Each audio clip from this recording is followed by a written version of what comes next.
The signal and response. The signal arrived during the midnight shift at Helios Station, Earth's most advanced deep space monitoring outpost orbiting Jupiter. Lieutenant Maya Wong stared at her console as the unusual pattern repeated for the fourth time, her coffee forgotten as she called her supervisor. Commander Okafor, you need to see this. Within hours, the recording had reached the United Earth Defense Council chambers in Geneva, where Admiral Santiago Chen played it for the assembled leadership. The distinctive pattern, a series of pulses, followed by complex mathematical sequences, was unmistakable to anyone with deep space experience.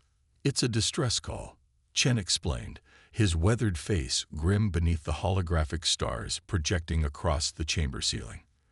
But not using any protocol we've encountered before.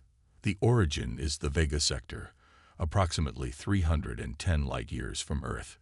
Defense Minister Liana Mbeki leaned forward, her dark eyes calculating. Is it genuine?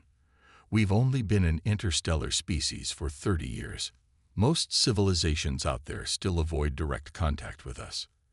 Everyone knew why. Earth was classified as a Class 12 death world by galactic standards. High gravity, extreme weather patterns, and an evolutionary history that produced unusually hardy, aggressive species.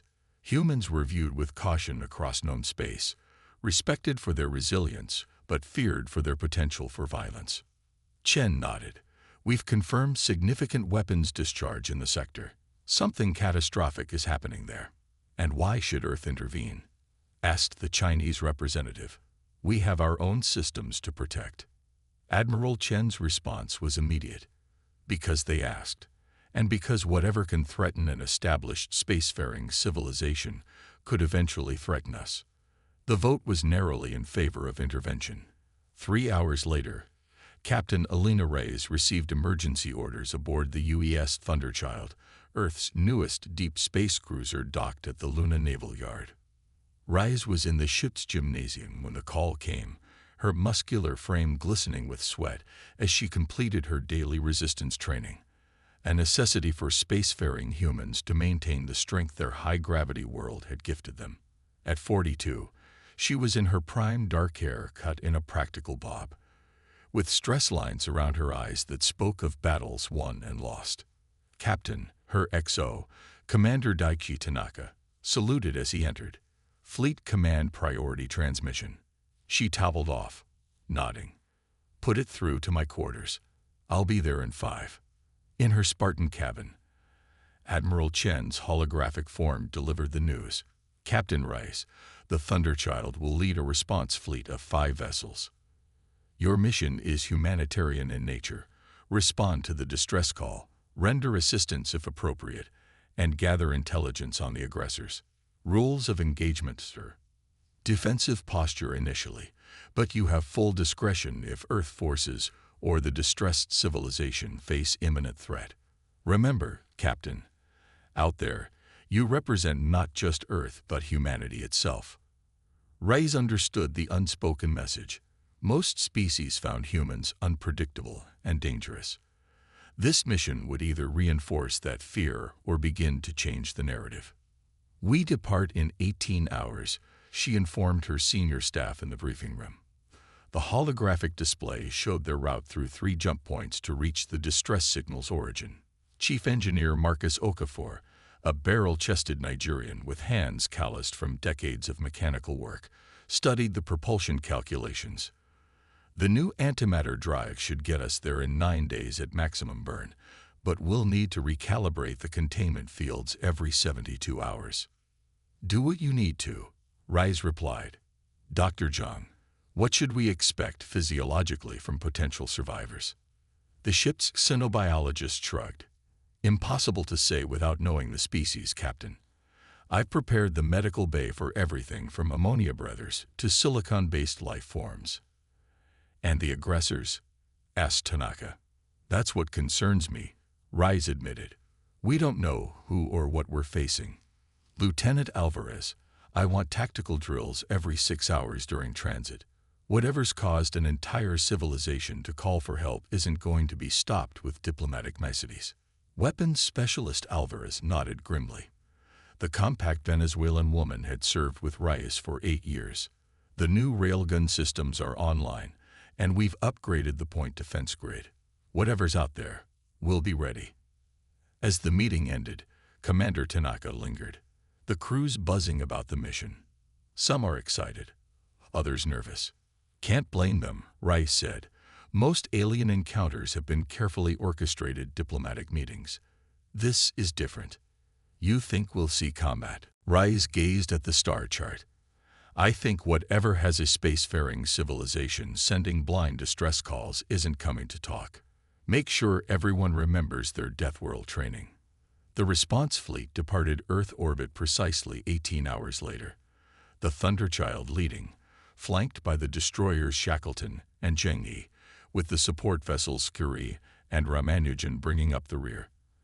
As the 5 ships accelerated toward their first jump point, Captain Reyes recorded in her log, "Whatever we find, humanity will answer this call as we would hope to be answered in our darkest hour. With courage, compassion, and if necessary, the full force of Earth's resolve." 9 days later, the fleet dropped out of FTL at the edge of the Vega sector.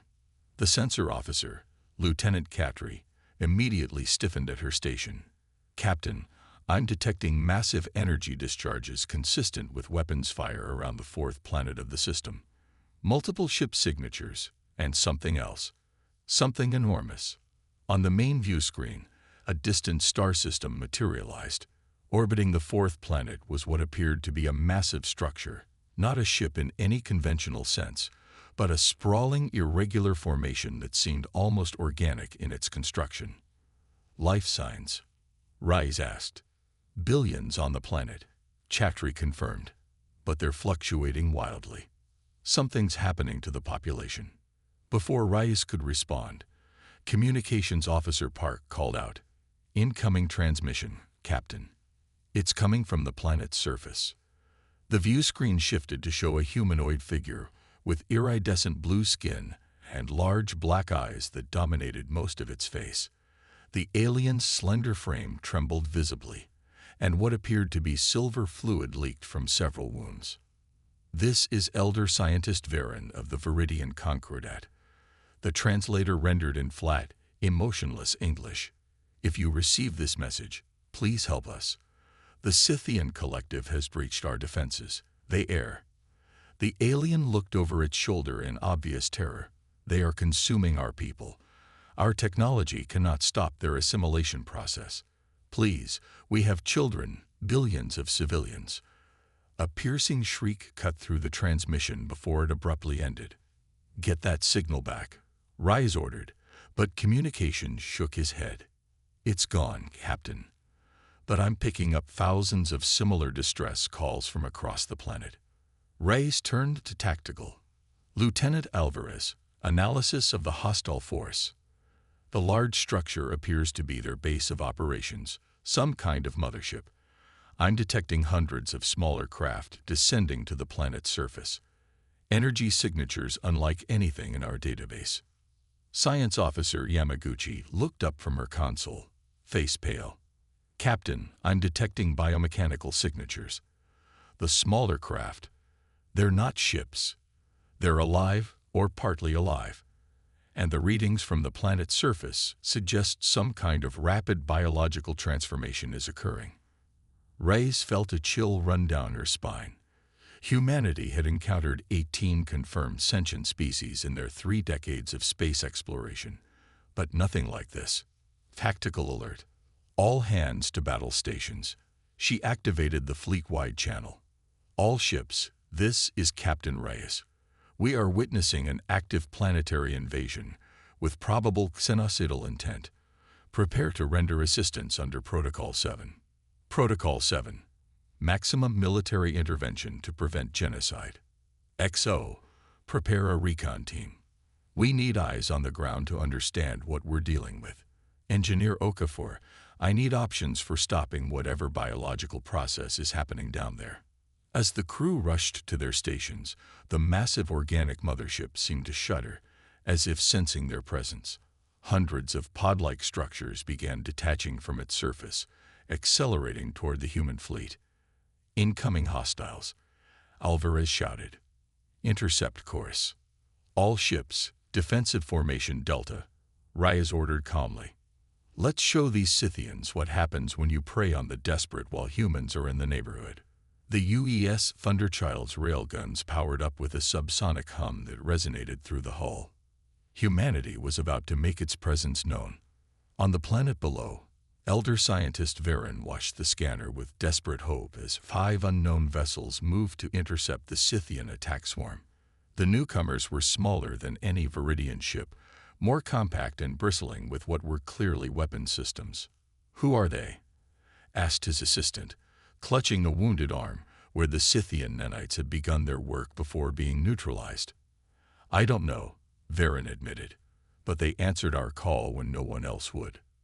Above them, the first salvos of Earth's response illuminated the darkness of space. Battle for Viridia. The Scythian attack pods moved with unnatural coordination, like a swarm of insects sharing a single mind. They were biomechanical horrors, part machine, part living organism, their hulls glistening with a chitinous sheen that seemed to absorb the light around them. "Target lead elements and fire at will," Captain Reyes ordered, her voice steady despite the unprecedented threat. The Thunderchild's railguns responded with devastating precision. Hyper-accelerated tungsten rounds tore through the first wave of Scythian pods, sending fragments of organic material and mechanical components spinning into the void. But for every pod destroyed, 5 more adjusted their approach vector, demonstrating an adaptive intelligence that sent a chill through the bridge crew.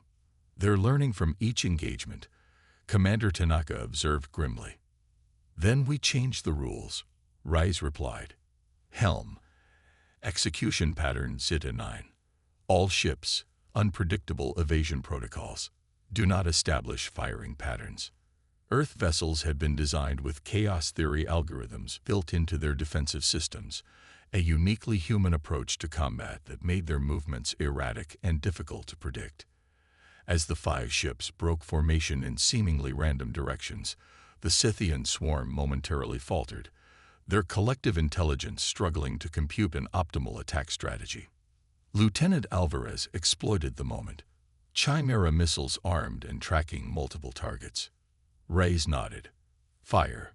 50 missiles streaked from the human ships, each one following an erratic path before finding its target. The explosions created a brief, beautiful constellation against the backdrop of stars. "Direct hits," Alvarez reported. "Swarm reduced by 30%. But victory was short-lived. The remaining Scythian pods altered their approach, merging into larger units that presented smaller target profiles while increasing their defensive capabilities. "They're adapting again," Science Officer Yamaguchi warned. "These aren't mindless drones. They're evolving their tactics in real time." Before Reyes could respond, 3 pods attached themselves to the hull of the destroyer Zhengyi. "Captain Zheng, you have boarders," Reyes warned over the comm. "Initiate containment protocols." "Already engaged," came the terse reply, followed by the sound of small arms fire. "They're cutting through the hull." "What the hell are these things?" The video feed from Zheng, he showed the horror unfolding on the destroyer's lower decks. The pods had birthed slender, silvery creatures with too many limbs, moving with terrible speed through the corridors. Where they touched crew members, silver filaments spread across human skin, penetrating beneath the surface. "They're trying to assimilate our people," Dr. Zhang reported, horror evident in his voice as he analyzed the feed. "The same process that's happening on the planet. Some kind of nanotechnology that rewrites organic matter at the cellular level." Captain Zheng's voice returned, strained but controlled. "We've contained them to Deck 4. Atmosphere vented to space. Lost 6 crew members." Reyes clenched her jaw. "All ships, maintain distance from hostile entities. Engineer Okafor, I need options." Okafor's reply was immediate. "The Scythians appear vulnerable to our kinetic weapons, but we can't shoot every one of them."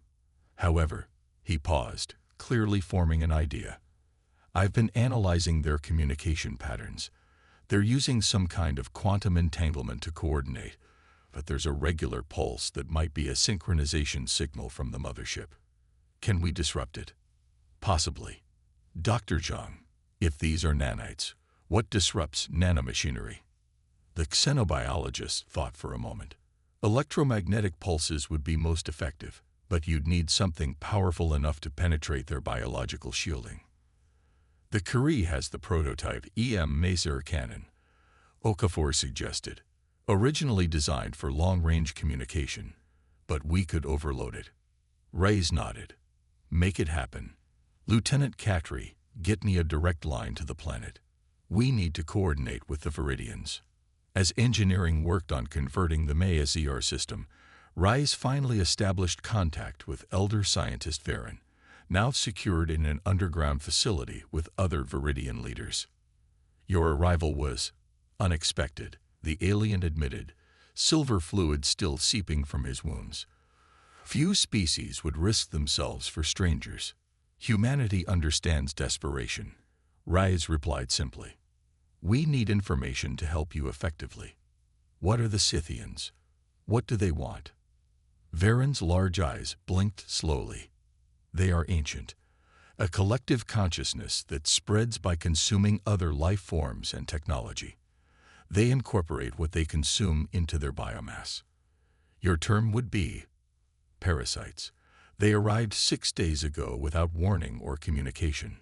Do they have weaknesses? Their individual units die easily, but there are always more. We've observed that they avoid certain radiation frequencies from our sun, but our weapons are primarily defensive. Viridians evolved without predators. We never needed to develop the capacity for large-scale violence. The concept seemed foreign to Reyes, whose species had been shaped by millions of years of competition and predation. Earth's harsh conditions had forged humanity into survivors, fighters. Perhaps that's exactly what the Viridians needed now.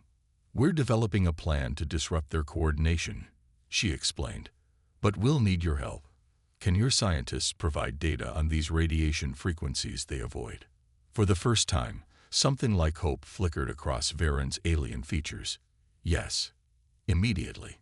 12 hours later, the human fleet had pulled back to a defensive position around the Viridian planet. The Scythian mothership had moved closer, continuing to deploy waves of pods to the surface, where nearly a quarter of the population had already been assimilated. On the Thunderchild's engineering deck, Marcus Okafor made final adjustments to what the crew had dubbed the Disruptor, a modified version of the Curie's Immerse cannon now installed on their own ship. It's ready, Captain, he reported. We've integrated the Viridian radiation data. This will generate a pulse on the exact frequency they're sensitive to, amplified through the Maya-ZR array. Range? Reyes asked. That's the problem. We need to get close to the mothership, inside their defensive screen. Commander Tanaka frowned. That's suicide. Not necessarily. Lieutenant Alvarez interjected. The Scythians are focused on the planet. If we use the Zheng-He and Shackleton as a diversion, the Thunderchild could make a run at the mothership. Rey studied the tactical display, and the Ramanujan can deploy its drone network to confuse their sensors. She nodded. We'll only get one shot at this. Make every preparation.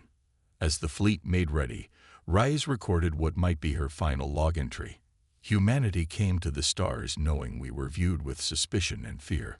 Today, perhaps we can show the galaxy that the same qualities that make us dangerous, our aggression, our tenacity, our refusal to surrender, can also make us the protectors others need in their darkest hour. The battle plan unfolded with precision, born of countless drills. The Shackleton and Zheng. He launched a frontal assault against the Scythian defensive line, while the Curie released a cloud of radiation-emitting decoys that specifically targeted the frequencies the Viridians had identified. Amidst the chaos, the Thunderchild accelerated toward the mothership, engines burning beyond recommended tolerances, its hull groaning under the strain. Scythian defenders adjusting course to intercept. Alvarez warned as a dozen larger pods broke off from the main swarm. Evasive pattern Delta. All power to forward shields. Reyes gripped her command chair as the ship lurched beneath her. Ramanujan, deploy countermeasures now. The support vessel released hundreds of miniature drones, each broadcasting human life signs and ship signatures. The Scythian pods hesitated, their collective intelligence momentarily confused by the sudden proliferation of targets. "We're approaching optimal range," Okafor reported from engineering. 30 seconds. The Thunderchild shuddered as a Scythian beam sliced across its portside armor. "Direct hit, Deck 3.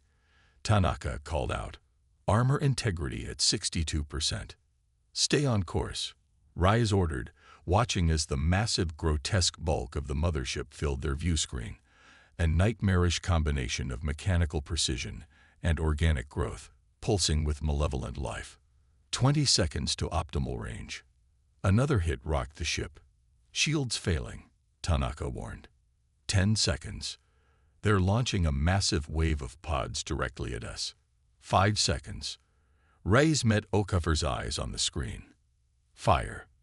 The modified Maesier cannon discharged with a power drain that momentarily dimmed every system on the Thunderchild. A concentrated beam of electromagnetic energy, modulated with the precise frequency the Viridians had identified, struck the central mass of the Scythian mothership. For a moment, nothing happened. Then, like a wave spreading across water, a visible disruption moved through the massive structure. Pods in mid-flight suddenly tumbled, directionless. On the viewing screens, the silver tendrils spreading across the planet's surface seemed to pause. "It's working," Yamaguchi breathed. "Their nanites are deactivating." But the victory was incomplete. While the smaller units were disabled, the mothership itself began to convulse, shedding layers of its biomechanical skin to reveal something else beneath, a core of pure energy, ancient and malevolent. "All power to engines," Rise ordered. "Get us out of here." The Thunderchild lurched away as the mothership's core began to emit massive energy spikes. "They're preparing some kind of counterattack," Alvarez warned. "Energy readings off the scale.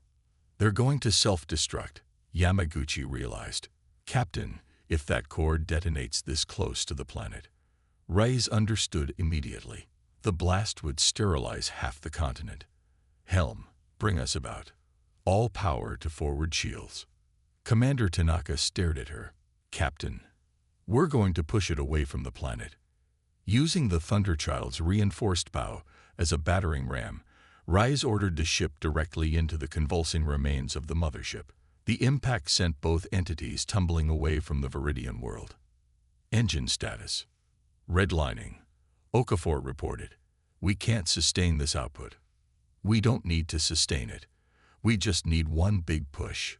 Raya's voice was calm, resolute. "Divert all remaining power to the engines. Everything we've got." The Thunderchild's antimatter drive flared with brilliant light as every joule of available energy poured into one massive thrust. The dying Scythian vessel, its coordination network destroyed by the Maesier pulse, could not resist as it was driven farther from the planet. "Distance sufficient," Yamaguchi finally reported. "The planet will be protected from the worst of the blast." "All hands, brace for impact," Rise ordered. "Emergency power to shields." The Scythian core detonated with the force of a small nova, the shockwave catching the Thunderchild and sending it tumbling end over end through space. Emergency systems failed across the ship as darkness claimed the bridge. When Reyes regained consciousness, the first thing she saw was the concerned face of Commander Tanaka. "Did we win?" she asked, tasting blood in her mouth. He smiled grimly. "We did. The Scythian presence has been neutralized. Their nanites are inert without the mothership's coordination signal." Casualties. 28 across the fleet. The Thunderchild took the worst of it, but Engineer Okafor worked miracles keeping the containment fields intact. A new voice entered the conversation, the melodious tones of Elder Varen, now standing beside her bed in the medical bay. "Your ship has been brought to our orbital station for repairs, Captain Reyes. Your actions saved billions of Viridian lives." Reyes struggled to sit up. "Those who were assimilated. Many can be saved. The process was incomplete without the mothership's guidance. Our medical technology, combined with your engineers' insights into the nanite destruction, offers hope. Varen's large eyes studied her with newfound respect. We misjudged your species, Captain. The galaxy speaks of humans as dangerous, unpredictable. They do not mention your capacity for sacrifice.